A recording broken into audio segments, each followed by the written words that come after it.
is that my daughter and I could travel to. She did not go on this trip with me, so sorry, Allison. Next time we'll have band pictures next time. So these are from my trip to Egypt, the pictures, so just kind of fun. I have my email on here and the GitHub link, and I have the scripts and the PDF of the PowerPoint on the GitHub, so you can have that, you can access that easily.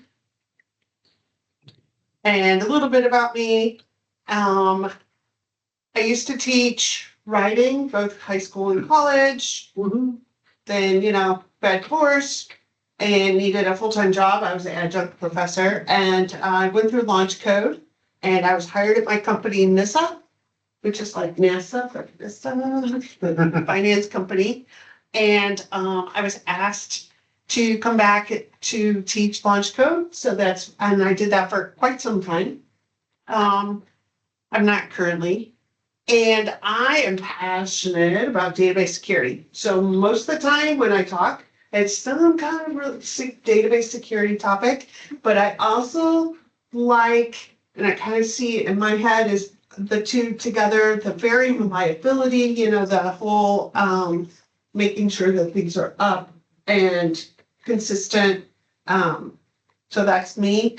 And last fall, my daughter presented, and I presented at PASS, and that was like such a huge honor to be able to do it with not only speaking at PASS, but with my daughter. That's just awesome. Catch us again this year, round 2. Well, Oh, really? No, we have 5. They don't even. I mean, they have to accept us. So, okay. My expectations for today, number 1, ask all the questions, because that's why you're here in person. It's easier to ask questions. But if you're online, feel free to ask questions too. My expectation is that you may have heard of availability groups or not. So I'm trying to keep it pretty broad. We'll go through it probably too quickly if you've never heard of availability groups, but somewhere in there. If you use them currently and you would use. Do you think this is separate probably? Yeah, I didn't. If you use AGs currently and you want to migrate with that, you have to use distributed AGs. And I have not done that, so I'm not covering that tonight. Okay, that's what. Maybe next year, because I will be doing that next year in production. Until 6:15, that's good enough. Nice. I'm assuming you're familiar with SQL Server. Okay, I just didn't know, because there's 3 entrances, 1, 2, and 3. So I told them, fine. No worries. So this is my 30-second overview of availability groups. Sorry, Allison. If you think of availability groups, you're like, what is the idea of that? And it's synchronizing data from one server to another so that you have an option to fail over to the other side if you need to. So in this case, for migration, we are going to fail from, we're going to use a 2019 server to a 2025 SQL server. So we can fail up. The foundation of everything, the availability groups sit on top of, is called a Windows Server failover cluster, normally just called failover cluster. Yes. You can also use it for the replication so that you could have a reporting server. If you do that, you gotta pay for licensing though. Yes. But there's a lot more that you can do. You do have to license it if you have a readable secondary, which we are implementing this fall, but that's not what this session. Yeah, so I'm assuming you could actually create your failover cluster and your AG and migrate over. I would create it maybe a few weeks before your cutover day. And I would not keep it up long term. This is not set up for long term. I just want to emphasize that because we're going to be on 2 different Windows operating systems and 2 different versions of SQL Server. It doesn't really want you to do that. Windows I actually say this later. Microsoft has approved this for use for migration, but it is not long-term and they don't want it. Like you get a warning when you're creating. So the failover cluster is on the OS level. A lot of companies, the DBA may not even have access to this level. So like at my company, this is shared, between like shared responsibility. I do have access to it. I actually created, et cetera, but the file share witness is given to me by the link, et cetera, it's just a shared thing. So just know that. And I'm just gonna say this, when I talk about quorum, all that is that you don't want to tie. So the way the failover cluster works is if you have one server and you have two servers, because we have a pair, we're gonna migrate. And quorum for two is one. And so if one of them goes down, you don't have quorum. You don't have two out of the two. So what we do is we create a file share witness. And you can technically have your failover cluster without the file share witness. Since it's only for a few weeks, I would not do that. I would still create that file share witness. So that you have 2 out of 3, and then it'll stay up. Again, but we'll do that together here today. So that's the foundation, is the failover cluster. Then on top of that, you have your availability groups. If your failover cluster has a problem, your availability groups are not going to be healthy. That's just how it is. So today we're going to have one instance that we're going to say is our current one that I'm working on, which is SQL 19. I called it SQL 19 because it's SQL Server 19. And then we're going to migrate to SQL Server 25. Is the OS the same between the two? Nope. Okay. So that I was going to actually talk about next. Thank you, Julie. Because on the failover cluster, I talk about this later, but I'll talk about it now. On the failover cluster, on the operating system where the failover cluster is, you cannot go up more than one version. I tried. On the OS? I read that and I'm like, oh, that can't be true. And I tried and in a lab setting and no, you cannot. So Version difference on the OS. one version difference for the operating. You can do as many as you want for SQL Server if they don't care, but the operating system can only go up to 1. So like kind of a bummer, and you may have to do a double hop if you have not been, if you're way behind. If you're way behind. So our setup today, I'm going to have it so that we have Windows. We're going to use the operating system as up 1, but the SQL Server is up more than 1, so that you can see how that works. Advantages of migrating via availability group is that there's very little downtime. It doesn't mean that you're not doing as much work. You're just getting it done beforehand behind the scenes, but actual migration day cutover is much faster. I would say a minute, but it's not really. Depends on the amount. How you have it set up. So it won't take very long here for sure. But like there might be other things that you have to do that count as downtime for your company.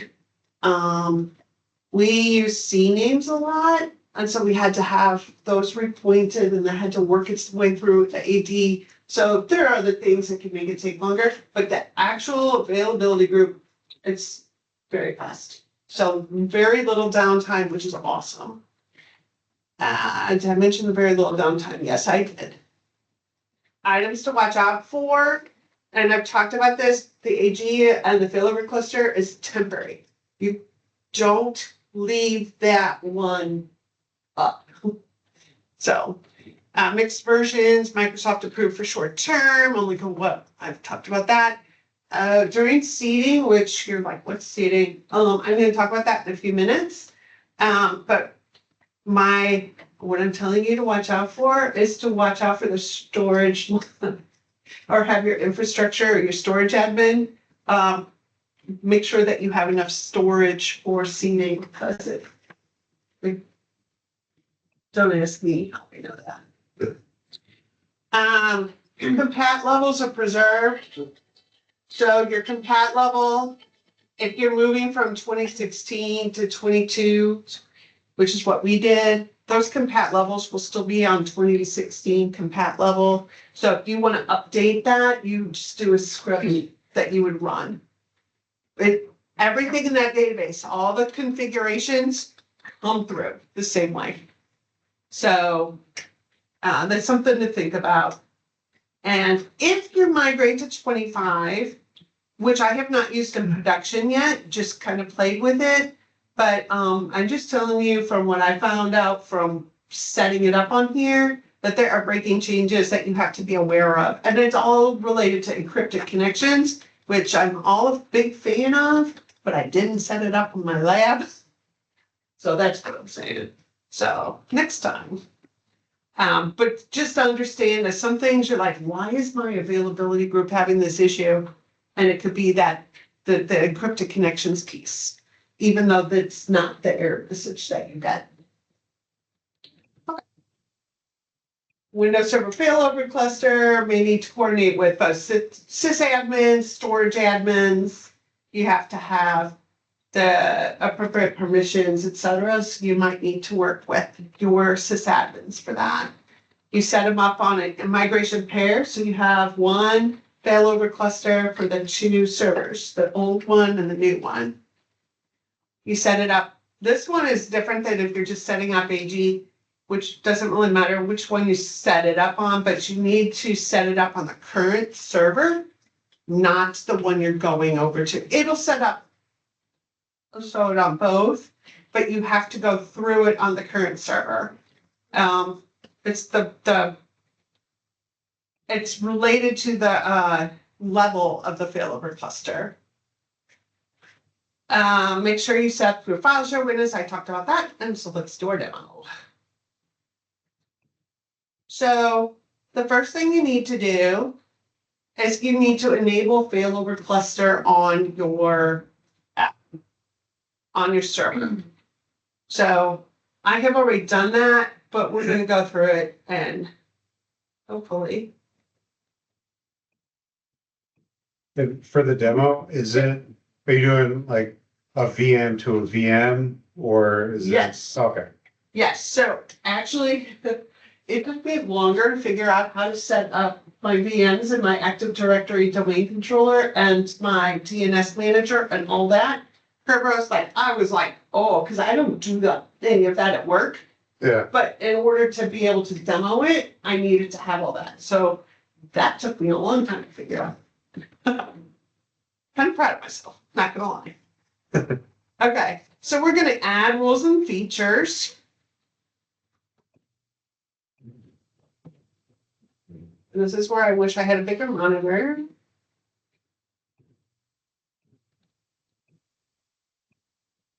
Okay, role-based, because I'm doing a feature-based.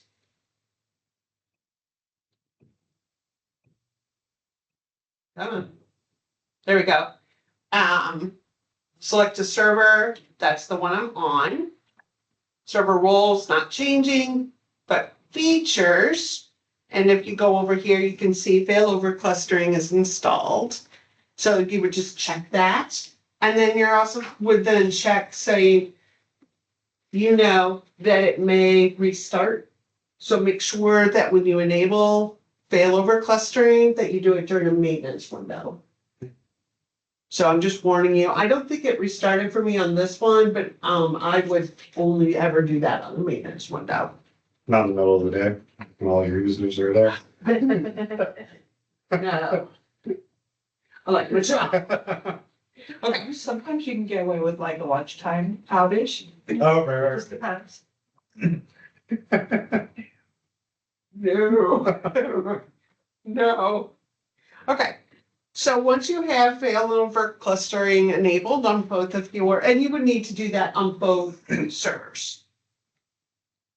And then I'm going to open up I was gonna show you how I got there.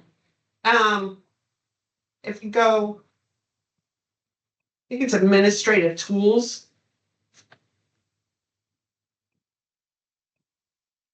I remember right. Yeah, and then failover cluster manager is here. And because I use the failover cluster manager on my servers, I always,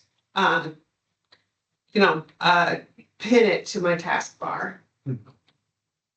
That way I don't have to remember, is it administrative tools, like which one is it that I get there? Because I never remember that. Okay, so here you can see my failover cluster. Oh, there's nothing there. There's no failover cluster. This is just the manager. So let's build a cluster. First thing we're going to do, we're going to come down here to validate configuration. I'm going to get some errors in here because I am using it with different levels of my OS. And so there's some errors there, but I don't care. I'm going to move on. So I'm entering my server name. Going to do this all on the original one. So SQL 19. Add that. And then next, I am going to run only tests I select. And I'm unchecking storage. Okay. That used to need storage and you had to configure it differently. Oh. And I don't really know all that because that was pre-2016 and I never used it. So I have only ever done storage in a different way. And it is possible that you would need to check storage depending on your setup at your enterprise. But we are not. And then I'm going to let it go. And it's going to, it doesn't like the fact that the unsigned drivers, which is, I just have that because it's my lab. It'll probably give me a warning for software updates. So no, it didn't.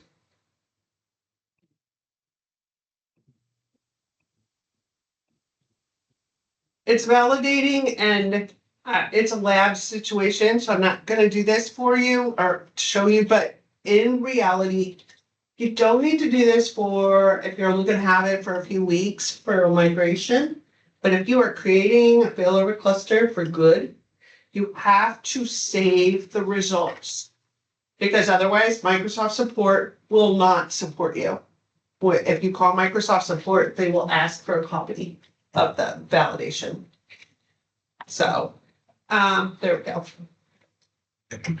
Sure. Of the validation. Mhm. Mhm. That's I've pretty. never, have you ever had to call Windows and ask for questions? It's possible that they don't actually, they're not hard on that, We've had but issues, but I've never, usually they have me run something. so I'm just saying, make sure you save out those results because you don't want to have a problem and not be able to get the support that, hopefully you have a nice person in. Okay, so now I'm going to create the cluster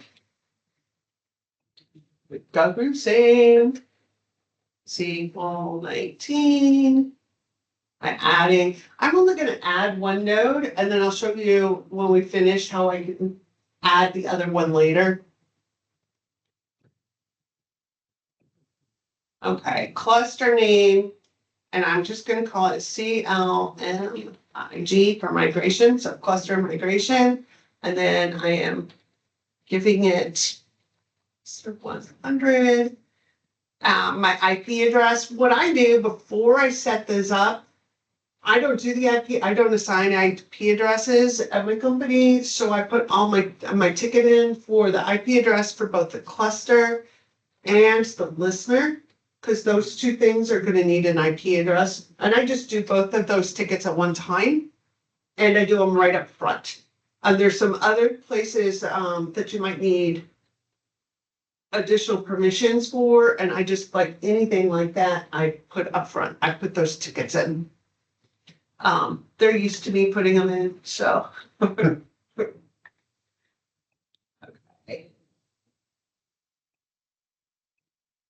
And you are ready to create our cluster. So here we go.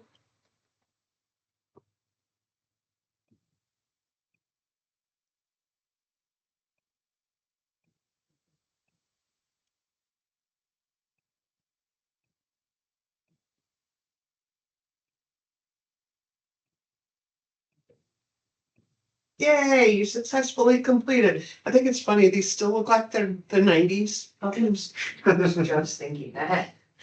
So, okay, so yay. Now you can look up here and we have our cluster. If we navigate down here, you can see the cluster with the IP address and everything. But if you look at roles, there's going to be nothing. This is where your AG will show up when we create that. And nodes, we will have one, because remember I said I just did the one. So let's add our other node. Add node. I just wanted to show you, you can create the cluster with just the one node. That way, if you're creating it to make sure you have all the permissions and everything's working, that way it's just more stable before you do two. I've always done them both at the same time, so, but I think it's still, okay, same thing. No, I don't require support. What, see what I mean about, like, I'm checking, I don't need it to run the validation report again. I'm saying, I know you're not gonna support me. Like, hopefully they still would. I'm also unchecking add all eligible storage to the cluster because of what I did before.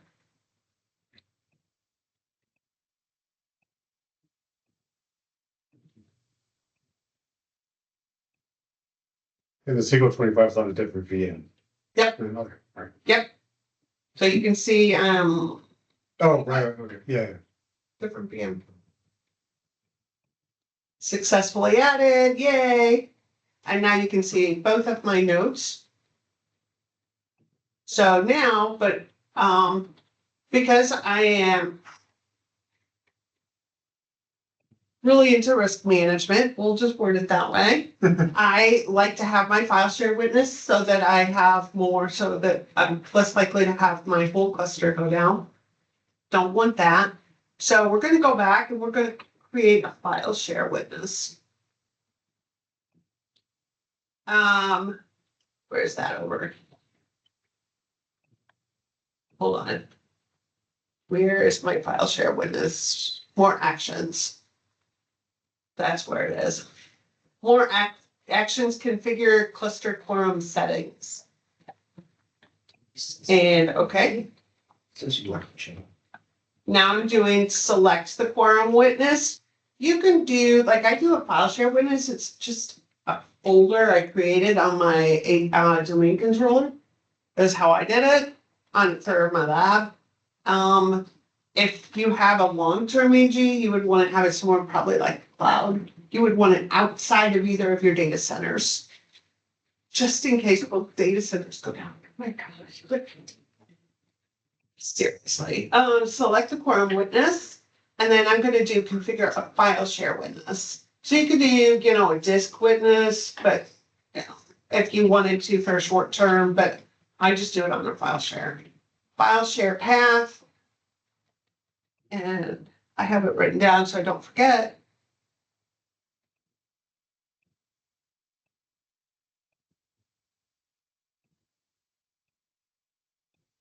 And then I literally just called it witness.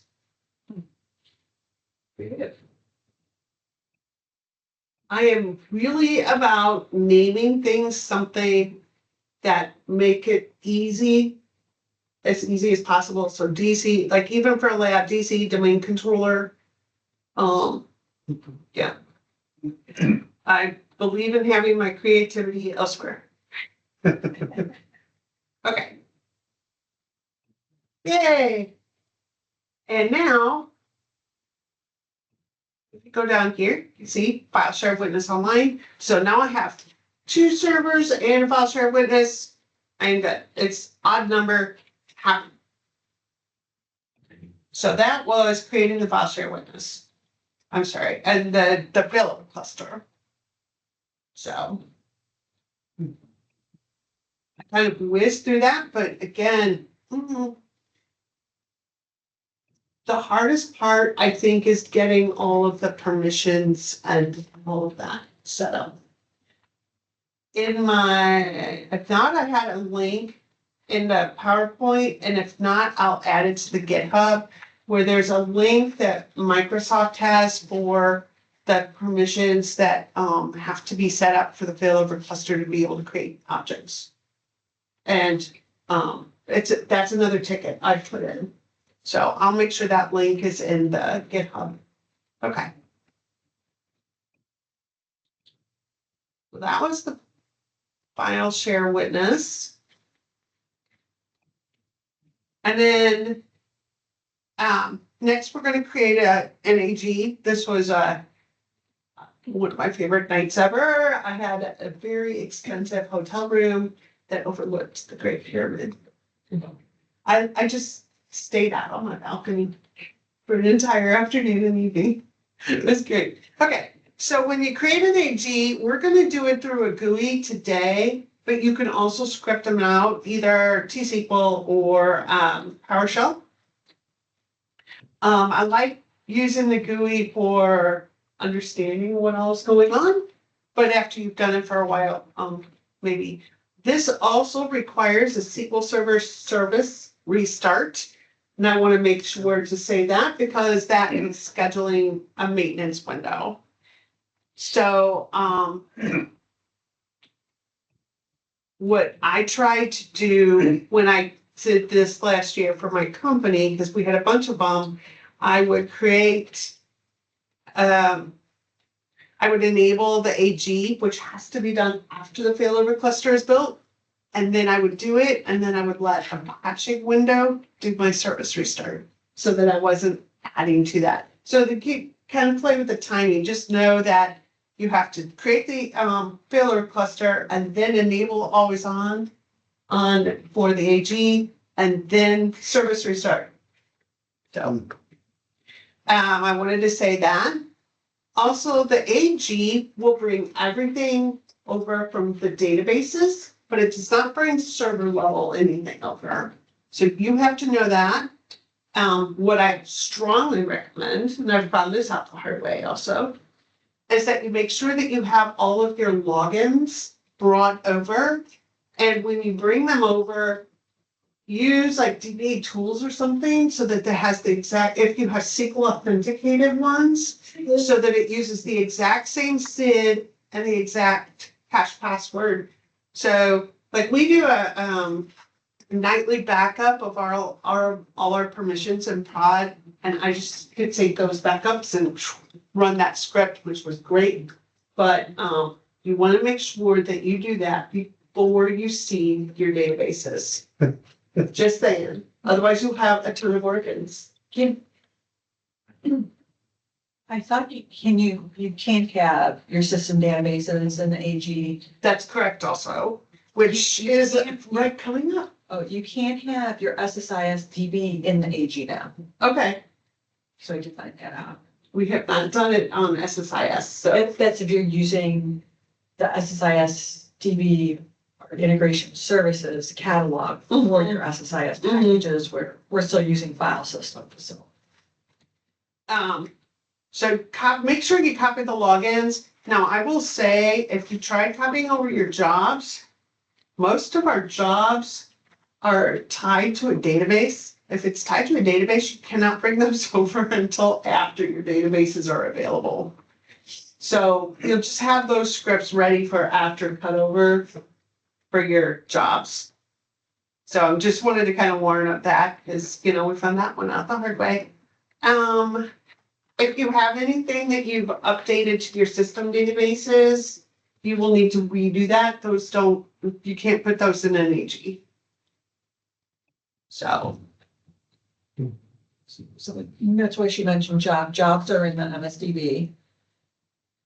And logins are in your master. staging methods, what seeding is, what is seeding? Feels like I'm going gardening, planting. Seeds. Seeding is how we have the database brought over from the primary or original one to the secondary, which is where we're gonna migrate to. Databases have to be in both full and they have to have had a backup taken. And so we don't, like in my work, we don't use full for all of our databases. And so I created those scripts, like we put them into full, took the full backup, and then I had scripts that I ran after cutover and to put them back in simple, and then we took a new backup again. So I'm just saying, understand they have to be in full and you have to have a backup taken. Is that because it doesn't like if the transaction log is broken? Yeah. And then there's several different ways that you can seed. My favorite way is automatic seeding because it's the easiest by far. We're gonna show you. Only if you have small database. Now, I don't know where the tipping point is, but. okay, so they say that, and that's true because you don't want to blow up your log drive. I will push it. Well, how large a database did you do? I've done a terabyte. Okay, but with automatic seeding, Mhm. I could not get that to Mhm. work, but. I'm just saying. It took a long time, didn't it? Oh, it took a long time. Terabyte. Yeah, a little bit. You want to watch your transaction log because you don't want to blow up your logs. And we'll demo the automatic seeding because it's so easy. It's great. I think the official, what they say is like 200 gigabytes, but we have very few databases that are less than 200 gigabytes. I did not have enough space on here to try out 2 terabyte automatic seeding and see what I could do. So what she's saying about blow up your log is it's trying to get the data from one server to another server. And when you're adding that database to the availability group, SQL Server knows this.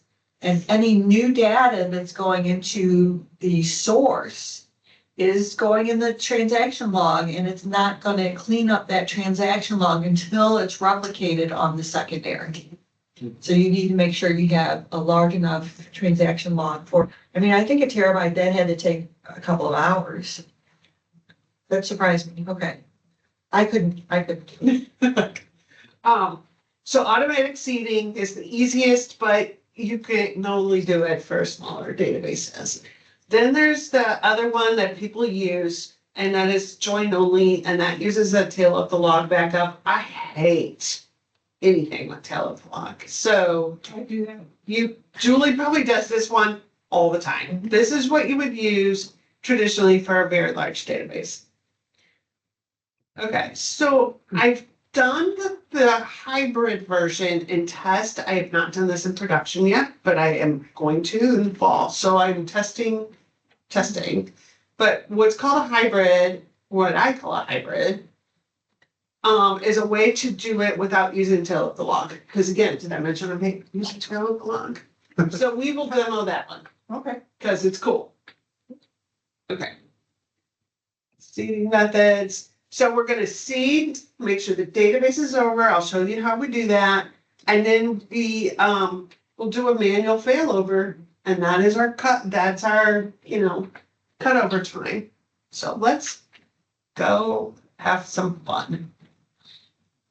Okay, so the first thing we need to do is to log into our servers, and we are going to enable always on.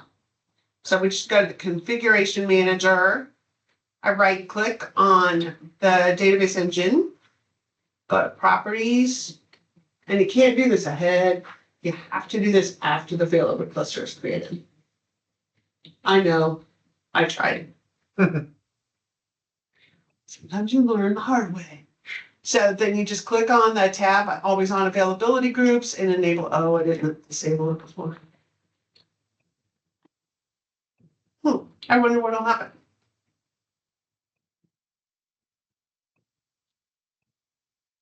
Okay. When I was setting up, I didn't disable it. So let's, I'm just gonna disable and then re-enable, just to make sure. While that one's thinking, let's go over to the other one. I mean, you could let the long drive fill up, thus making the migration easier. It's less to migrate. That's one way to do it. But that is fine. Right. It's not availability group. Disable.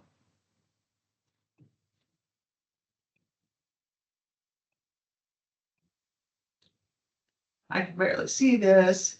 I know, I don't know. I'll have to, if I move it around, it'll fix itself. We'll be able. There it goes. Right now, I go back to, okay, so now I'm going to try it like it should have been. Go to properties. Go to always on availability groups. Enable. I thought I had disabled it. You did.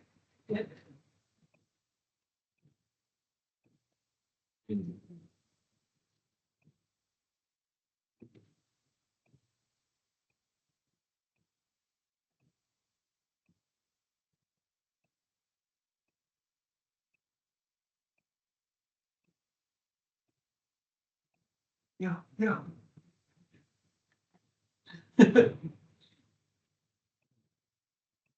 Oh.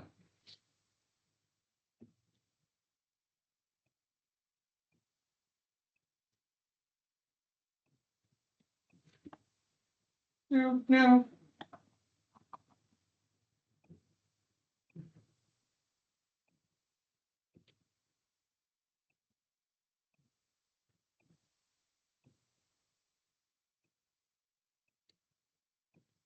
All right, but let's see. I know I did this one, so let's see what. Okay, enable. So that you have, do you have to restart it? Mhm. Okay.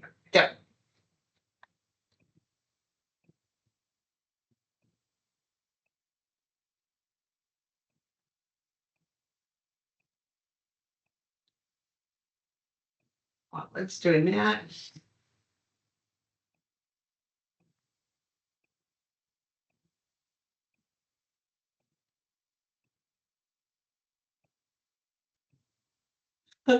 I know I did this one. Did I not make it all the way through? Maybe they apply.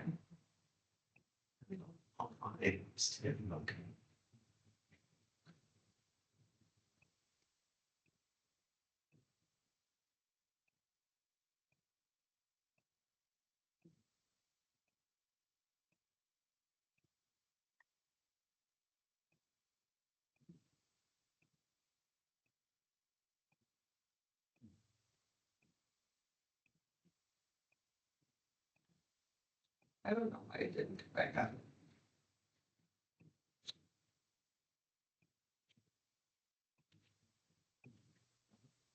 And this is why I hate restarting services in prod.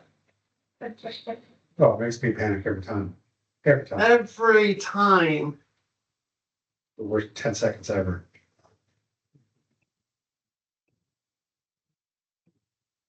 Including if someone really didn't have. Oh, crap, that's even worse. You have to start your timer. It's like, okay, I don't panic until it's 15 minutes. The request failed or the service did not respond in time. Oh my God, no. Well, that makes it hard to do a demo.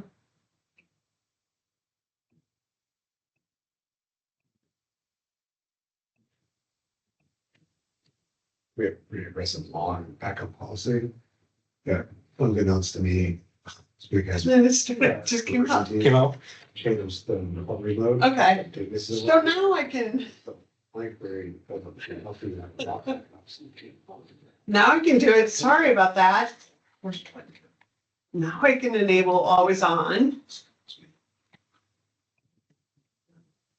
Any changes will be saved. Yes, I know.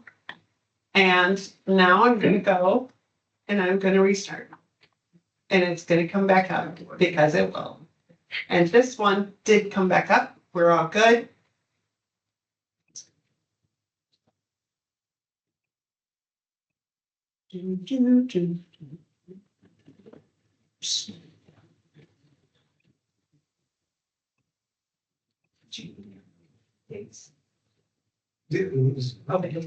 Okay, so while this is trying to give me a heart attack, are there questions? Like while we wait for the service to come back up? So for the migration we are doing from failover cluster to AIG, we have a 15-minute like transaction log backup, daily diff, and a weekly full. So We do that we same. restored the last full and then apply the diff, and then we apply the transaction logs, and then we set up log shipping to keep it updated. So we have 2 or 3 days to test something, Mhm. and the log shipping will keep it updated. And then, like you said, we change the CNAMEs and stuff to cut over. So we have like 50 different ways where we connect to our database, different DNS names created and stuff. To simply point all of them to the AG listener and hope things work. So we did this, I used AGs for migration last year, but this fall, we are doing a move. What I can say. We are adding availability groups for all of our production servers and doing some moves and readable secondaries and all of this all at one time. Yeah. And so I am Cha-ching. in all of the like training and documentation and write-ups and all of that. So she might be able to use, are you able to use SQL Standard for your availability groups, which is a cheaper license? You can, but it's a subset of the actual. Yeah, I know. So, but they won't, we don't replicate us, so you can't. It's limited. Okay, so now let's go ahead and I'm gonna show you, we're gonna build our AG and so as of right now, on SQL 19, my current one, I have 5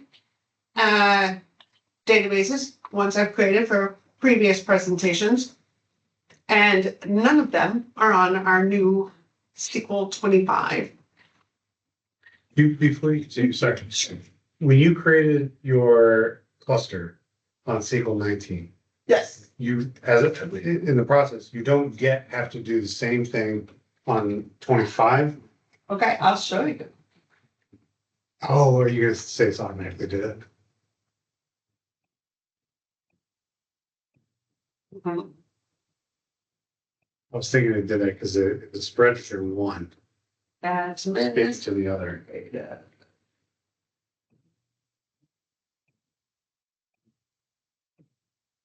I'm not sure I've ever actually looked on here. Where's my administrative tools? Okay. Hello, request management.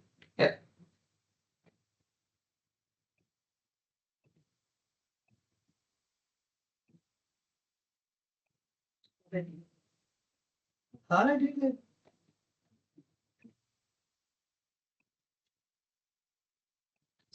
I don't know.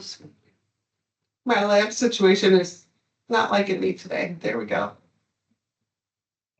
Now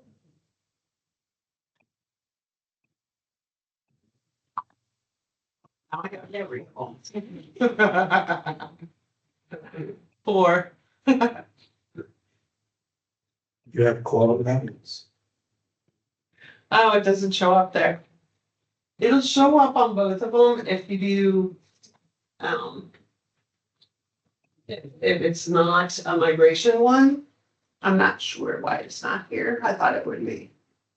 But honestly, I've never looked. I will look that up. Okay. So let's go ahead and create our AG. You'll notice now, hopefully, if I open that and refresh it, because that was from earlier. If you have not enabled always on and you try to open this folder, you will get an error message. So that reminds you, oh yeah, I need to make sure I have the sketch services. Okay, so now I'm gonna go through the availability group wizard, and of course, like I said, you can do this with PowerShell or T-SQL, but we are going to go through our wizard here. Okay. Availability group name, because I am not creative, I'm just going AG migration.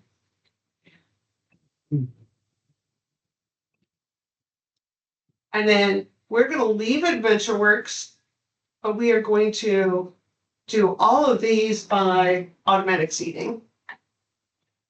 Wait, why are you? Because I'm gonna demo my hybrid method.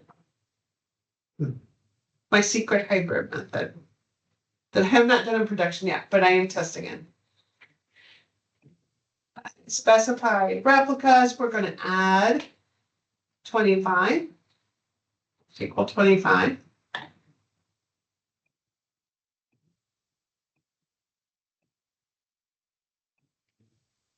Are you taking a while?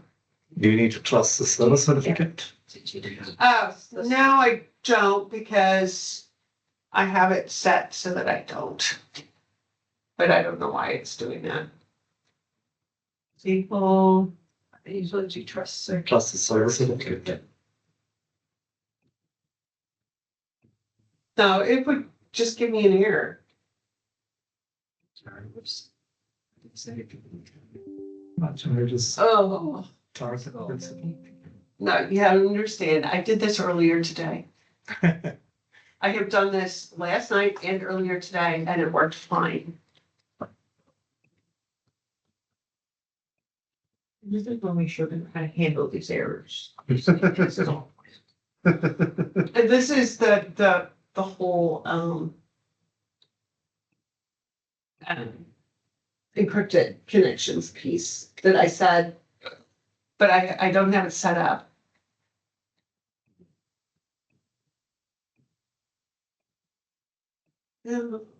What did I do last time? I've had this problem and I fixed it.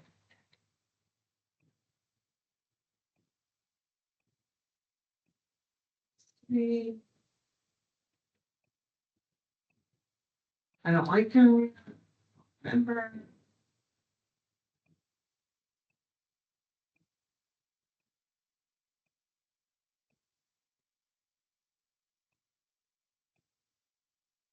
Last time it was a firewall.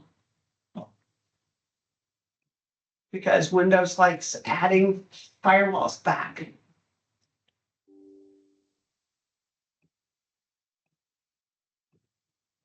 What is the target principal name is incorrect? Mm-hmm.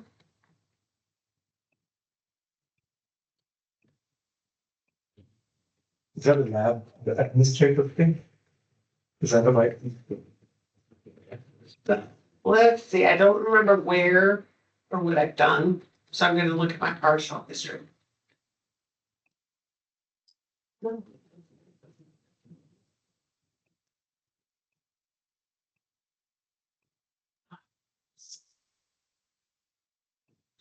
The learning opportunity. It's a learning opportunity, It's great. sure. If it went well, then we'd be like, why are we paying so much? Now, this is where I looked it up, and used Claude to help me last time, but I don't remember what I did.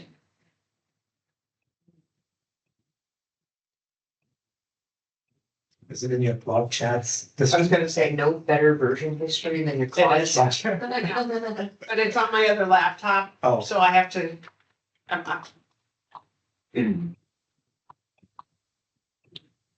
Okay, wow.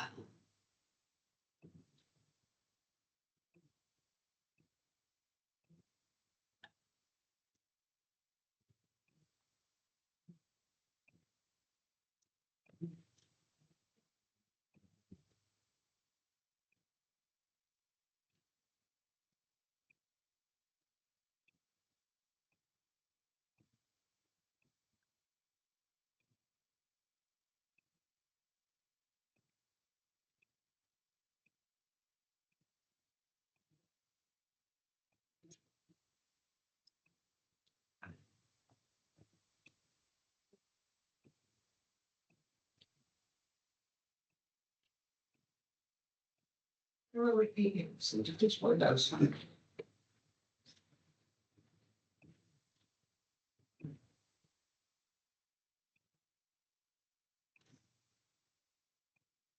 Well, that's not what I expected that to look like.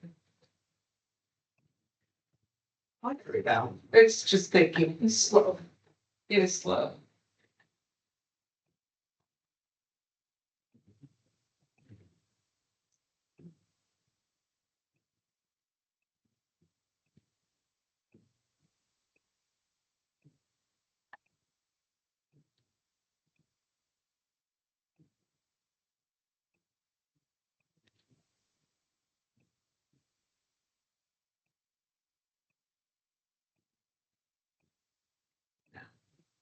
This isn't what I did.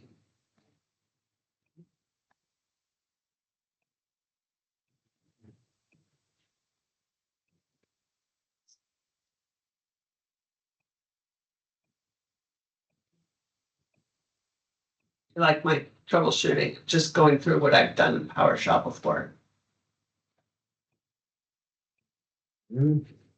Maybe. Yeah. Honestly, it makes me feel vindicated of the process that I. That's how I resolved. It's my testing.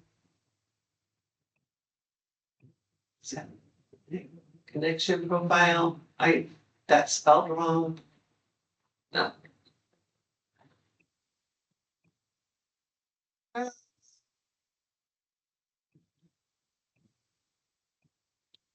I'm gonna have to go back to Claude, I'm sorry. Are you? Hmm? With the right, it says what is authentication, gone with the right domain account? Yes. It is probably a firewall problem, and I don't remember how I turned those off. That would have to be in this one. I just don't remember where.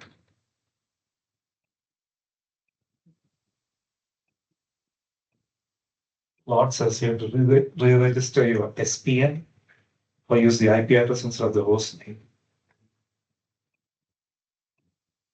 Temporary. Try putting it in the.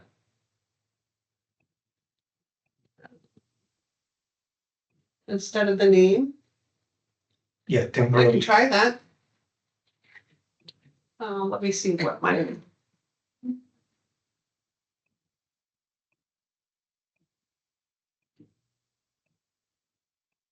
I can remember my IP because I used 19 at the end of, for my SQL 19 Oh. and 25 at the end of SQL 25. Makes sense. Because I am good that way. You got a different error. That's progress. Headaches. Yeah, like that. Oh, Oh, because that's the IP. that's the Same wrong one. That's the one I've already used. So, There we go. yeah. Yes, thank you. Thanks, Claude. Okay. Now, I didn't fix it, but it was a really nice workaround. Thank you, thank you, thank you. Okay. So next, That's the thing that drives me nuts. You can get in to the SQL 25 VM perfectly fine. But SQL Server hates the fact that you just use the name. The VM's totally good with it. so what I had to do, at one point, I had to do a reverse, so that it was showing up both directions. But again, it was working earlier today, so I'm not sure why my DNS would, anyway, okay. So you wanna make sure it's on async commit. We're good? Does everybody understand async? Yeah. Async, that's a good point. Async commit is when your, the data is on your primary and it goes over to the secondary and it says, okay, we can keep moving on if it's an async. It'll eventually commit, hopefully pretty soon. But if you have synchronous commit, it then has to go back and tell the first server, yes, we have committed, And that's, before it moves on. that's called two-phase commit, is synchronous. So it takes more time to do that, and you'll do that at the end of your demonstration, but asynchronous, that allows you, let your data catch up. I don't care when you catch up, but keep going. Yeah. So automatic seeding, but remember I said I was gonna do the 4 servers, the automatic seeding, then we'll come back and demo the other way. And then validation, checking the listener configuration. Oh, I forgot to create my listener. I could do that later, but here we go, listener. Create an availability listener. My listener name is LSN for listener, MIG because I am not creative. The port 1433. My static IP.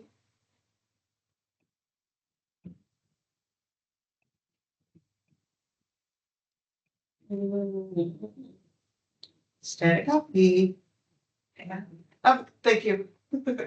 Add. And then 160, oh, something with 19.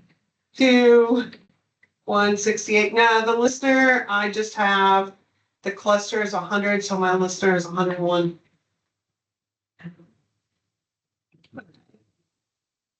And I'm also going to do backup preferences on SQL Server 25.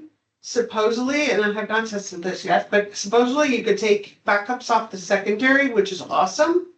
But if you have 22 or earlier, don't do that way. Do it on the primary. 22 and earlier.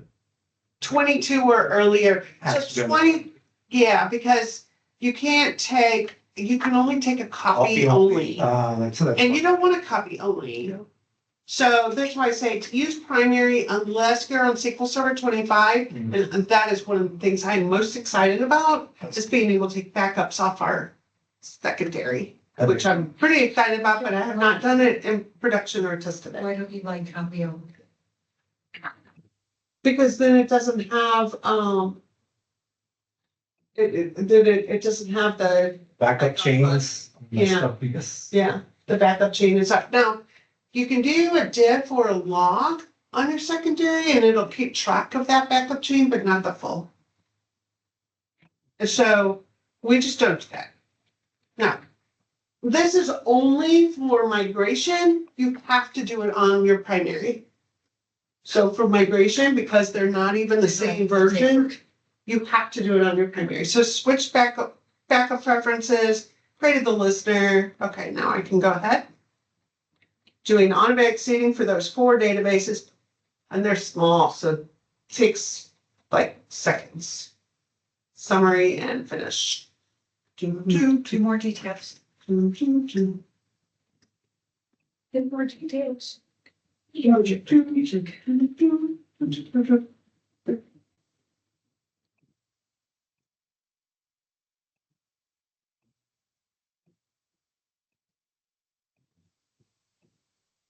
Encryption. I am not doing this one. We're actually just gonna close. Okay. In production, definitely you should be using encrypted connections, just saying. Okay, so now I can go back. And I'll show you what this looks like. Refresh. And now these 4 are synchronized. And on my new server, I'm refreshing.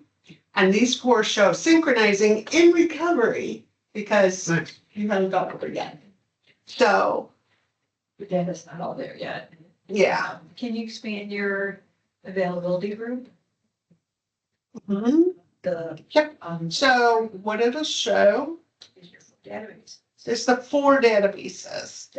And then what I really like, and I know that Julie is probably on my page on this one, I just want to see my dashboard with all the green. Yep. Green, it's an async, it's manual. These are synchronized, and because it's an async, these are going to show synchronizing. If it was actually in synchronous commit, they would both sides would be showing synchronized. So you can hit add remove columns. Yes, And you can add your queues. yeah, and where's my queue? I hit the wrong one. So you could do your I have them on there already. Okay, Yeah. your logs on queue and your redo queue. Mm-hmm. The redo queue is the data that's in the queue on the secondary, waiting to get hardened on the secondary. That's what redo is. So sometimes you'll see there's nothing in the log set, which is the primary, but you have this huge redo queue. Okay, so your data, it should be, if you refresh on your secondary, it should all show that it's synchronizing. Mm-mm. This shouldn't be in recovery anymore. It will be because of the different versions. Because it's going to the, Mm-hmm. Yes. It is, it looks different because of it's the, going to the, because this is for migration. so it always shows in recovery that, Uh-huh. okay. Okay, so now we're gonna add AdventureWorks. So hopefully this will work because I've told Julie that my hybrid method. What's your hybrid? Okay, so the first thing I'm gonna do is make sure that the seating mode, which we just did, the automatic, so seating mode is currently in automatic. I am going to change it to manual. So I'm altering my availability group on SQL 19 to manual. Okay, and now I'm gonna do the same thing with 25. And I'm going to confirm that. So it's a manual, seating mode is now manual, and this is important. So this is interesting. The automatic seating manual is at the AG level, not at the individual databases within the AG. Yeah, It's an all or nothing. Yeah. yeah. Yeah, I mean, you can change it back and forth, sure. but yeah. But if anybody's gonna go, well, this database is really the important one, so is that now? Like, nah, sorry. It's all. Okay. So this next one, I need to make sure that my availability group can create any database. So I'm doing this on my secondary. So, I'm going to do set that right here. Now this should be on 25, yes. Okay. And now I go back. I'm gonna do a backup on my primary. I'm using one I've already done. Restore the database on the secondary. And I'm restoring it with no recovery. So I'm doing just a regular restore, and I'm only gonna restore my full on my secondary with no recovery. And if you look here and you refresh, you will now see AdventureWorks in restoring. And that's okay. This is where if you can add, I assume you can add diffs. I have not done this because on Friday, because of the timing, but you can add all your logs, Diffs and logs, yeah. diffs and logs, but you don't have to do a tail. Just remember your diffs are cumulative, so, You do a diff and then the logs after. I mean, if you do a daily diff, Mhm. Tuesday's diff includes the information from Monday, when it's ever growing. So if it's Friday, you just restore the Friday diff, you don't have to do. And then Then you you do the different all the logs after. Yeah. And so you can just keep adding, and you can add these as long as you have that no recovery and you do them in the correct order. Yeah. And so it will tell you if it's not the correct order. And so you can either, when you get to the end, you can either stop your log backups from being taken, or we take ours every 15 minutes like you did, and so I just work quickly. That's what I did. So I didn't have to stop the logs being taken, just saying. Okay, so the next thing, we're gonna confirm we see it's in restoring, but I just have this nice, like, yes, it's restoring. Okay. So then after that, take backup logs. I'm not gonna do the logs, but you can. This is what I was needing there. So the next thing I'm gonna do, and I'm on my primary, my 19, I'm gonna add the database to the availability group. I'm gonna update the seating method from manual to automatic. So you're adding it. Yeah. You're not, it's it's manual automatic, if you did it through the GUI, what would it? Nothing. You cannot do this way through the Okay, GUI. okay. That's why I said it's a secret way. It's not really secret. Microsoft does talk about it, but it is not through the GUI. You cannot do it this way. Right, so I've got my my backup is restored in the restoring mode. I'm joining it to the AG and then I'm going to do automatic. To get And then you set up do the automatic for the second half, because so if you do this. to get the log count. Yeah, Mm-hmm. okay. So I did that. And now I'm gonna join that database on my secondary. So I have to go back over to this one just because I don't have it in SQL command mode and do this one.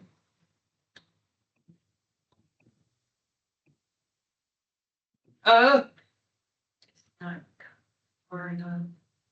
we need to apply this log records. Oh, I did this earlier today, so why is it doing that? I don't have any log records. Do you need, Man, I just told Julie that I did this. I've done this like multiple times. do you need to get it to a recover? You did no recovery, does it need to be in a recovery state? No, you have to keep it in no recovery to. Okay. It is saying that I have a log, but I promise I did not. You didn't, you don't have a log. I don't have a log. Well, that's a problem.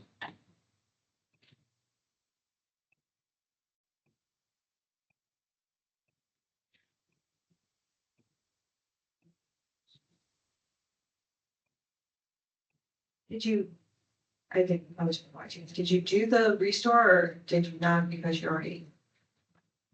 Well, the, So, okay, so you put in manual seeding, you restore the database, you back it up, I restored the database on the secondary. on the secondary, which is right here. Confirm restoring, got that. Restoring, yeah. I did not do any logs.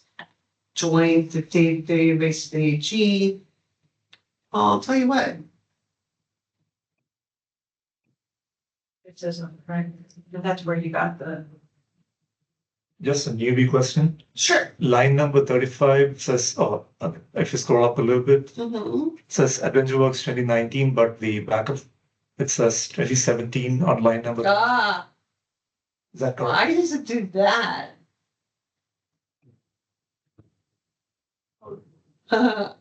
I think you might be right. That's the logical file name. Yeah, It just. it must have been, Oh, that's a logical name. yeah, It's the logical file name. yeah. It could be. And I had to move it. Normally, I don't normally have to move it, but because of where I saved it, it updated because it's 25. This is Microsoft 17, and it was a different number on 19. So that's why I had to move the files. Oh, Normally we don't keep them on the C drive, so that is not normally, like, for me at work, I don't If you do do that. properties on AdventureWorks on primary. And go to files. Mhm. Then you can And see, expand logical file name, so it's, the first column. Okay, so that's actually an that's the logical. a Microsoft You thing. you could change that to be anything. You have the ability to update that, whatever, but that's why there was a 17 was there on the statement. And you can see that the path is in 15. And she wanted it in 17. And so on 25, it had to be in 17, but I don't understand why. So what I might do,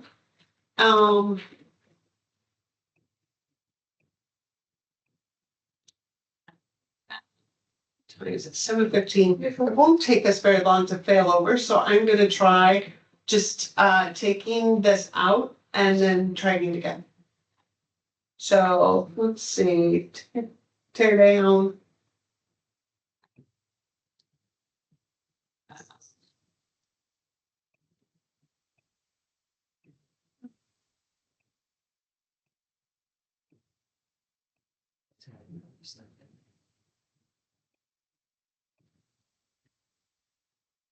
Well, you would just go to your 25 and do delete.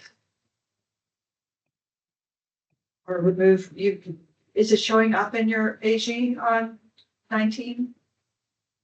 Yeah, do a refresh. Yes. Okay, just remove it. You can just delete from the AG there and then delete the database on the 25. And then on 25, yep. Okay, so we're gonna try it again. And we'll see if it works because I'm not, maybe I'm not sure why. SQL's barked at me before. I dropped a database on this for. Yeah. I thought I would have had to. Pretty good that she was able to drop. Yeah, I'm jealous. They barked at me and I'm like, oh. Okay, so I'm on the primary. I have to make sure I do the steps on the correct one. So I'm on the primary. So 19, I see that. it's manual, and then I'm gonna check, confirm. The secondary. No, but I'm doing it on the primary. Okay. So now I'm confirming they're both in manual. Grant any database on secondary. So this one is on my other, and I am on my secondary, so 25. I need to go up. Yeah. This one right here. Yep. Backup database, I already have a backup. Restore database on the secondary. So I'm gonna go over here. And restore. Advanced. And then confirm, I'm just gonna show you that it is actually gonna show up as restoring, because that's what we want. And then logs if I needed to, but I'm not going to. Join database to AG on the primary. I'm on my primary. Do that. Alter seeding mode to automatic. Doing that. Join AG to AG on secondary. Doing that. I think I would need to take a backup again of availability of my, but I'm not sure. What? I'm gonna get back to you, Why Julie. are you joining on this? Secondary instead of the. So if you Let's refresh, try it. if you refresh the AG on the primary, Mhm. does it show that the database is there or not there? Yeah. It is there. So you're joining it. This is like the join only Yes. when you're running it on the secondary. Yes. And it works. When it works, it's really cool. Can you? I am totally gonna figure out what I did. Look, on your secondary, it's in restoring, look at the availability group on the secondary. Oh, I want to show you, because never mind. Actually, I'm Can't see it going because to it's- synchronizing. Seeding mode, oh. I bet that has to be in seeding mode manual also. Or automatic. Maybe, no. Can I just say this worked this afternoon when I did this for my team at work? I'm wondering why. I know. Let me see. If we go back to.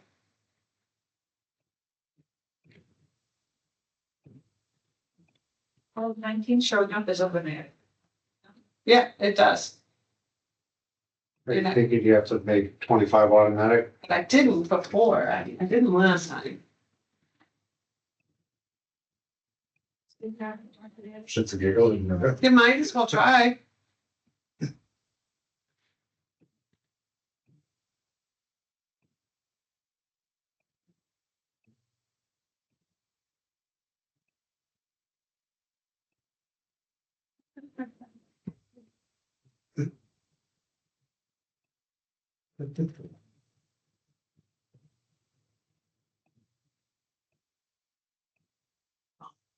Actually, I would run it on my primary. Your primary making it. Mm-hmm.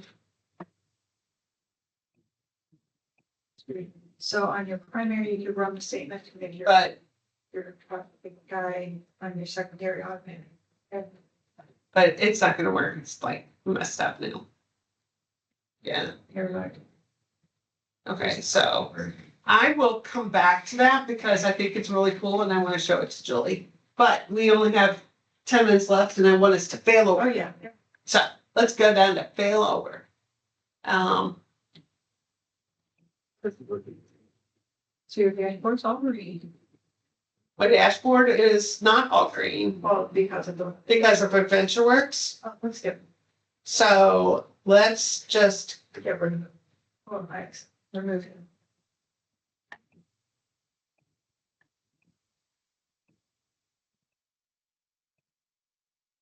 Because your databases are healthy, clean, AdventureWorks is just corrupted. Yeah. that's it.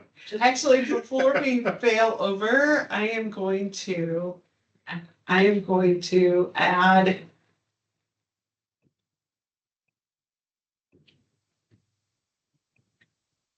Stop it. Good, somebody else.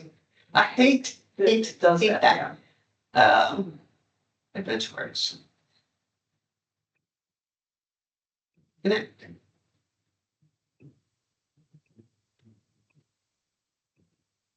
Automatic seating, because I couldn't, Because but I am totally Julie, just for you. I am my hybrid method. I do want it. Okay, so now we are going to fail over. So the first thing we're gonna do is I'm on 19. I'm on my primary, my original one, the old one. I'm gonna confirm that they are in async mode, which they are. And I'm gonna set to sync. The reason I do that is so that I don't have a chance of losing data when I fail over. So I'm gonna set it to sync. And do you, And because I am paranoid, I'm not gonna confirm sync. What? do you normally then go and look at the dashboard, making sure? Oh, yeah. it's all good? You know, I'm looking at my dashboard all the time because I can. Now, these databases are really small. So just in the time it's been since I've been talking, they will all be synchronized. But in real life, those databases can take a few minutes to show up as synchronized. It might take them a little bit. So make sure you confirm that they are all showing as synchronized, and I'm going to show you. So you can see synchronize, synchronize, synchronize, synchronize, synchronize, like that, all the way down. If you go to your GUI and The right dashboard. click Yeah. over on your GUI 25 Uh-huh. databases and refresh, your databases should show up. Then, yeah, do it right there, refresh. So that's never mind. That's because it's a higher version. Okay, Yep. never mind. Yep, yep, okay. So now we know they're all synchronized. I'm not gonna lose any data, Right. okay? So now I go to my secondary, because we're gonna fail over to the secondary. So you have to run this on your secondary. Because you're gonna eventually make it the primary. Just make it clear. Mhm. However. And that's different because of migration, I'm assuming. Okay, so when you are normally with the AG, you run the failover from the primary. You could do it either way, I believe. I'm not hesitant though. Fail over. You can do it from the GUI. You could do it from the GUI. I did not know that you can do a failover Done. from. That we just cut over. Okay, now refresh your databases on your touch time there. Show ya. Now, those databases are all synchronized. And these are gonna be all wonky looking. Right, because a higher level cannot go back to. You cannot go back. Now, you cannot fail back. But because Sharon is paranoid, I wanna make sure that I have my methods of going back. So what we're gonna do is, and you would wanna do this anyway, we are going to remove our databases from the AG. So I'm just gonna run my little code here On the 25. on 25. Which is Because how it's the not primary, It's primary, right? okay? And then I'm going to drop my availability group. Okay, so here's the question. There's an underlying FCI. But there's an underlying Windows cluster between the two servers. You cannot go back though. No, that's not, my question is, Okay. I've now migrated to the new server Mm-hmm. and I've removed the availability group. But I still have a Windows cluster. Yeah. So yeah. do I clean up Yes. my Windows cluster? Yes. I actually have a slide on that. I'm sorry. I'm setting you up That's here. okay. I'm saying, you're setting me up.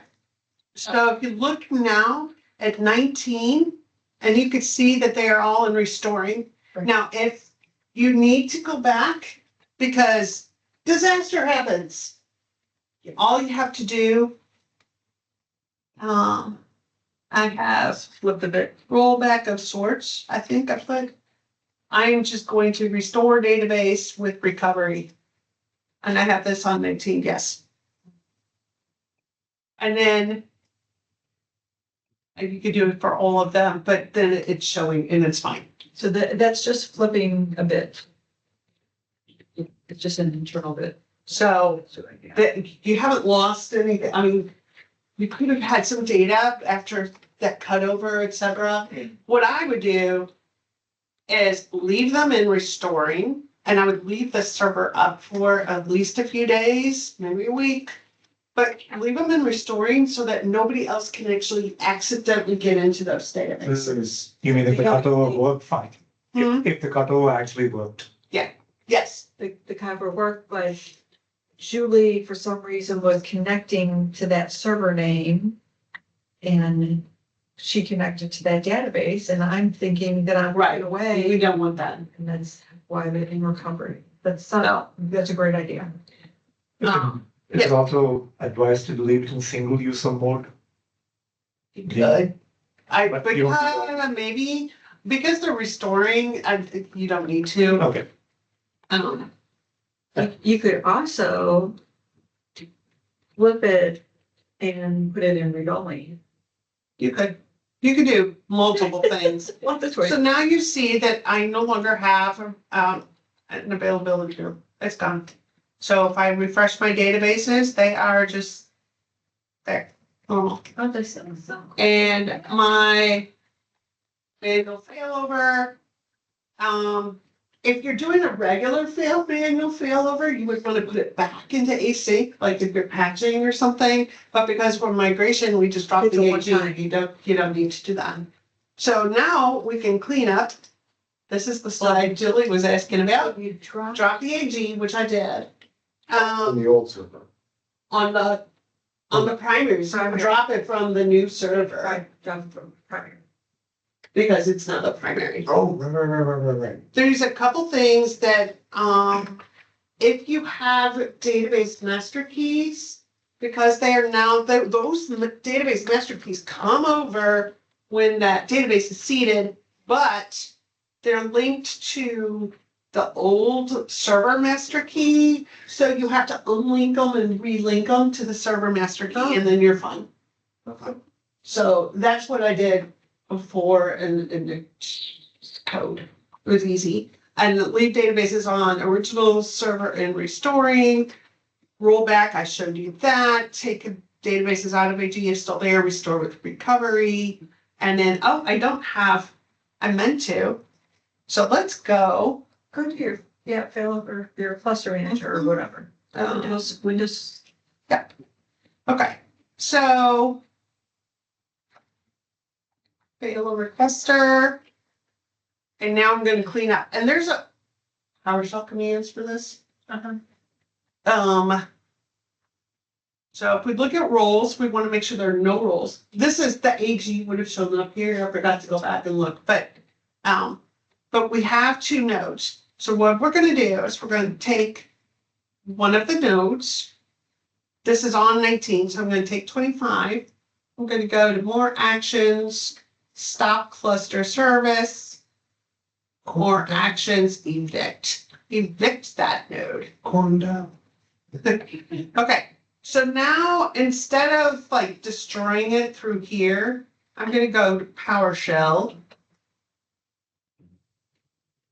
You don't have to do anything to the file share witness. No.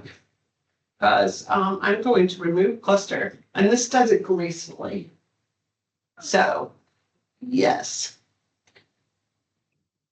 So you can see it's like evicting the nodes and like it's doing all the things Oh, the cleanly. That's why I love that remove clusters. See, now it doesn't remove all the Active Directory things, but you actually can do a PowerShell command that will also include like a true cleanup. Like, never want to see this again. I did not do that because I wanted to be able to redo the, yeah. So if you go back to here, you see it's gone. I think this is a great idea as far as migrating, doing a quick migrate instead of, we frequently do backup restores. And you have an outage.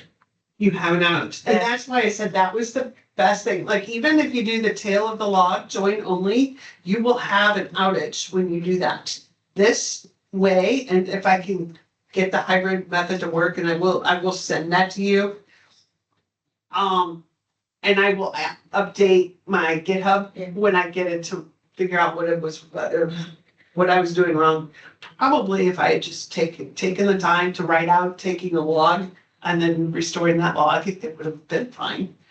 But I will I think it's just a great option in the sense of, we're going through it, my work, we've got servers that are on OS 16 that's going out of support. So we're building new servers, and that's what we've been doing, backup and restore, allowing the applications to test with the new server it could be the new OS, plus it could be a higher level of SQL. They're doing all the testing, and then we come up with a cutover date and we do the backup and restore. And a lot of times that has to be done then during the off hours because of the downtime. And since we have the two servers, old server and here's a new server, you could do this and then just tear down the AG and the cluster. So I think that what the main negative for us was, because we were able to, I'm really proud of this. Compare, when we migrated from 16 to 22, we migrated only to 19 server because you can only go up one, and that was what we could go up to. We did a migration with fewer people, more servers, in half the time from the migration when they went to 2016. I actually looked up the times, and fewer people with less experience. Well, So I was. that's because that's you use this method. Mhm. oh, wow. Yeah. Now, again, you're just doing the work up front. Yeah, It's not like it's easier, but it's you still have a lot of setup. But you're doing the work during your regular business hours. Yes. Up front, it's synchronizing, it's doing everything, and then you do The cutover. the cutover. Mhm. And you don't have the downtime. The downtime was I significant mean, less. you're We didn't work all night this year, or last year, but we. you're just changing it from asynchronous to synchronous. It's like, okay, everything looks good, fail over, Mhm. right? So I seeded the databases and I did all that like the weekend before. Actually, 2 weeks before, so that I had an extra weekend if I needed, because I needed to do it during maintenance window time. So you would want to plan things like that out. But failover with cutover day was not nearly as hard as it had been in the past. I was really happy. even with automatic seeding in there, would you still, as part of the prep work before cutover, Did you do you still have to worry about your databases going through a massive transaction activity leading up to it? Because like for our client base, the weekends are like, oh yeah, we're gonna